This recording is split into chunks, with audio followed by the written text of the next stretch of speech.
जय जगन्नाथ। आज आम घर को ये माछटा आसला। ये माछटा तो ना कौन मुझे जानी।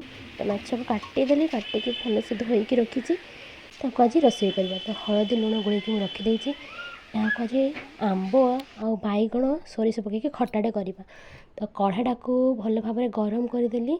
गरम कलापर से तेलटे पकईदेली। तेलटा पूरा गरम हो आसला से माछ छाड़देली।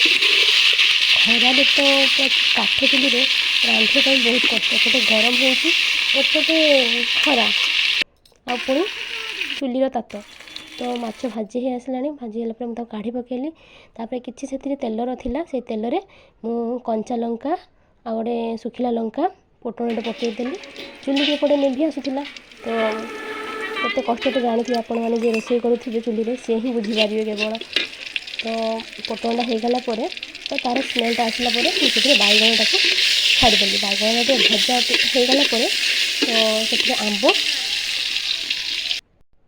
तो स्वाद अनुसार लुण आउ हलदी टी पकईदेली।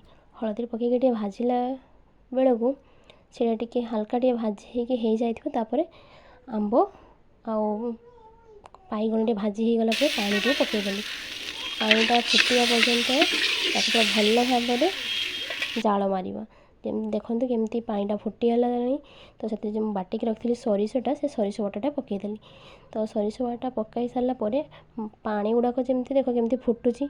तो फुटिला से माछ जो भाजिक रखी से माछटा को पकईदेली। तो आपण मानू माछ खट्टा केमिति भल लगे, केमिति रोषे करने खावाई भल लगे से आप निश्चय कमेंट मत कहे। यहाँ तो मत बहुत कष्ट खरारे मुझे बनई।